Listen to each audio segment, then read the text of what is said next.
Hey guys, welcome back to another video here on Toned In Entertainment, where we love pop culture. Today, it's time for some more comic book reviews as we continue on with DC's Future State series. Now, this is going to be week 2, part 2. If you've missed any of my Future State comic book reviews, the link is down below to one playlist that has them all in there. Now, in this video, I'm going to be covering 4 issues, so let's not waste any more time and let's kick it off with Superman, Wonder Woman, issue number 1. The issue starts off on a beautiful Metropolis day with Superman overlooking his city until he makes a sudden head turn and notices that there is now 2 suns in the sky.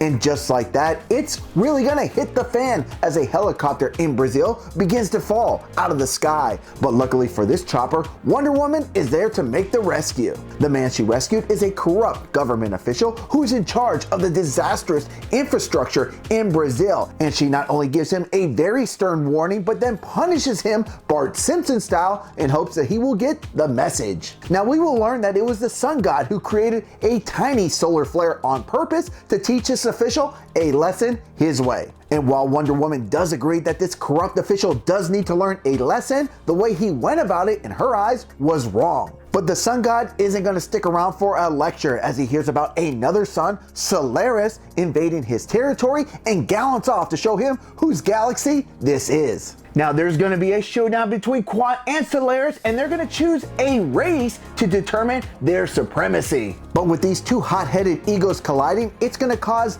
absolute chaos on Earth, causing Superman and Wonder Woman to literally try and extinguish all the chaos that has erupted. And while the battle between the sun god and Solaris will not have a clear-cut winner, a rematch is set for the following day. Back on Earth, Superman is not quite feeling himself as he tells Wonder Woman the red sun sunlight has been playing havoc on his Kryptonian cells. While the yellow has been overcompensating for its presence, he feels depowered and overpowered all at once. And even though he's not feeling 100%, he can feel that Solaris is up to something and decides he better go have a chat with him. Superman leads Solaris to let him believe that he would have the upper hand in a battle if they squared off, and tells him that if he can't beat him in a test of strength tomorrow, he'll surrender. Now Solaris will be on the fence on whether or not to trust him, but Jonathan will tell him, of course, I'm not lying, I'm Superman. The next morning, Superman will meet up with Wonder Woman at a diner, and he tries to plead with her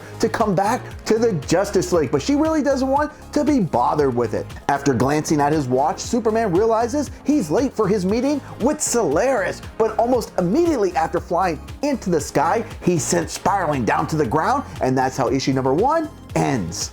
Now on a scale of 1 to 10, I'm going to give Superman, Wonder Woman, issue number 1, a 7 out of 10. Now while this story didn't wow me, it was still a fun read, and I'm looking forward to seeing just how Solaris will be dealt with when this story concludes on February 9th. Now the next issue is going to have 2 separate stories. One will feature Justice League Dark, but we're going to jump right into the main story with Future State Justice League issue number 1.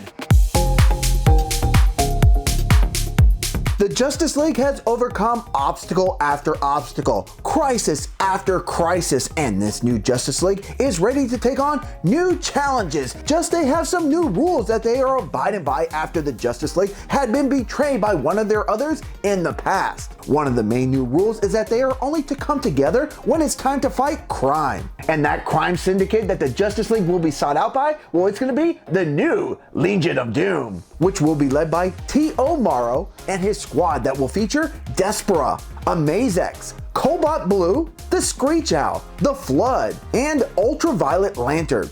T.O. Morrow vows to learn from the mistakes that Lex Luthor had made, and that tomorrow the Justice League will die. Now as we cut to tomorrow, much to the surprise of the Justice League, well, the Legion of Doom, they're all dead, lying in a puddle of the Flood. Now I mentioned earlier that the Justice League was going to try to abide by these whole new set of rules, but not only are Superman and Wonder Woman breaking those rules, but also the Flash and Aquawoman. While the rest of the Justice League left for the day to enjoy some R&R are, the Green Lantern stay behind to investigate the Dungeon of Doom's death. Suddenly, all heck starts breaking loose as the Justice League begins to turn on one another. Superman will square off with Aquawoman, but after slicing up the Man of Steel's face, we get some insight that everything might not be as it appears. And that's because it's the Hyper Clan who's been impersonating our heroes that's causing all this havoc. Now we will learn that it was the Dungeon of Doom that had initially recruited the Hyper Clan to destroy the Justice League, which they are all for, but decided they were going to stab the Dungeon of Doom in their backs first. Now the second story in this issue is going to feature Justice League Dark, and it's called Propheties Part 1. The story is really going to focus on the journey of Zatanna and Bobo as they make their way through a world where magic has been stripped by Merlin. Bobo will summon Entragon, who is peeved that he has been woken after specifically asking not to be, but his attitude will change when he sees the world around him. As the three of them set out on their way, they make a quick stop at Relic and Riches, where Zatanna is overjoyed to find Rory Reagan safe, now manning his father's shop. But business is about to pick up when Merlin sends his goons to seek out Rory Reagan, but Entragon has a few tricks left up his sleeve, and let's just say the troops will feel the wrath of Ragman. Now once Merlin's troops are out of the way, our heroes continue on with their journey, and that's when they come across John Constantine, who's protecting a homeless man. Earlier, I mentioned that Entragon had not wished to be summoned, but much to Bobo's unlike, he has to do it once again, and this time for an even greater reason, because this homeless man has to feel his fiery wrath at this particular time, and only by Entragon. And once the flames are extinguished, it's revealed that this man is Dr. Fate, and he will relay a very important message as he says, so listen carefully to my story before we make our final stand, and I will tell you of the future that I saw and how we may yet change it. Now on a scale of 1 to 10, I'm gonna give Future State Justice League an 8 out of 10. The tones in these two stories are very different, yet it appears they will still intertwine. For me personally, not understanding too much about Justice League Dark, I found it a little tough to understand completely the first time, as there was a lot of lore thrown at me, but on the second read, it definitely made more sense. Now just how are these stories gonna wrap up? Well, the conclusion to both will be coming out on February 9th in issue number 2 of Future State Justice League. Next up, we have Kara Zor-el, SuperWoman, issue number 1. The story starts off years from now, where Superwoman is living in peace and harmony on the garden that is the Moon Colony. And she's really trying to do her best to keep it all together as we find out that Crypto has passed away. And while things have been pretty quiet on the moon, things are about to get just a bit noisier when a spaceship comes crashing down. And inside this spaceship is a woman, or possibly it's a dragon, or maybe it could actually be a fox. But whatever it is, this being's name is Lenari, who has no problem gobbling up the lasers of Superwoman. After a bit of a tussle, it will really be when Superwoman threatens to use the quantum detonator that makes these two decide that maybe talking it out will lead to a better result. Now we see that these two will go about daily routines like cooking, exercising, and cleaning, where we will learn that this shapeshifter Lunari contains the Starfall Jewel, which allows her to have the powers that she does, but the con is, if it gets taken away from her, well, she dies. Now just beyond the solar system, a ship is making its way toward the moon, and inside we get a glimpse of these shadowy monsters who are not only seeking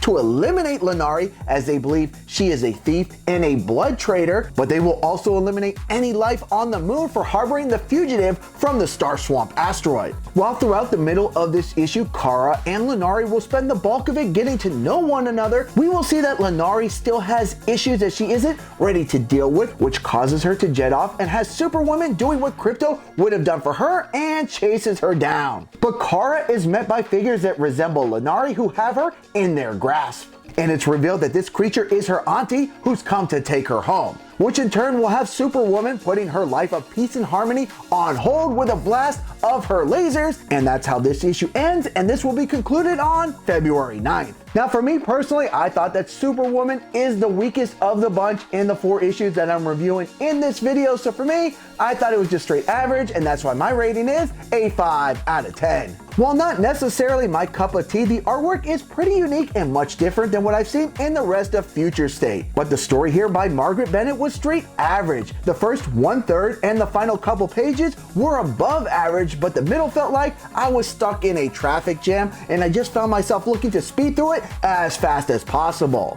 Now, while the ending was better than the middle, it really didn't leave me too excited or at least intrigued like Teen Titans did for issue number 2. And wrapping up week number 2, part 2 is going to be Green Lantern issue number 1.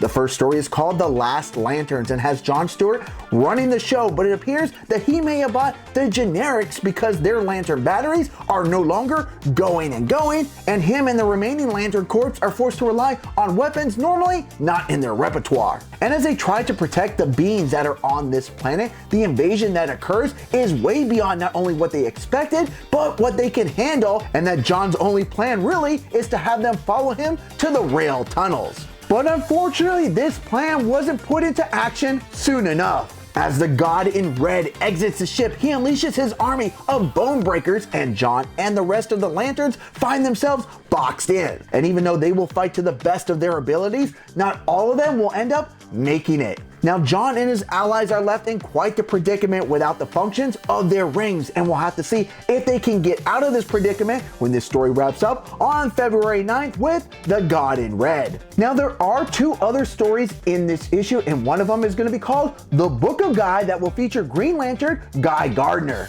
And Guy will find himself in the middle of what appears to be some type of Neanderthal civil war as they are fighting over what Guy Gardner calls a piece of space garbage. Now, over the next 25 years, not only does Guy Gardner help evolve the civilization, but they appear to be living in peace and harmony. That is until one of the locals will challenge Guy Gardner that he might not be the hero he appears to be, and he might actually have a new challenger with the new prophet, Lobo. Now, the other story in this issue is going to be called The Taking of Sector 0123 and will feature Green Lantern Jessica Cruz. Now, while her green ring has also run out of juice, apparently the yellow ring hasn't been affected, as 3 of Sinestro's soldiers, led by Lyssa Dark, are playing a game of hide and seek with Jessica Cruz. And while the deck seems stacked against Jessica, she goes into MacGyver mode as she not only turns the table against these 3, but some might have a hard time being identified when she's done with them. Now, something strange does happen as Jessica Cruz is actually able to hold the yellow lantern as she shouldn't be able to,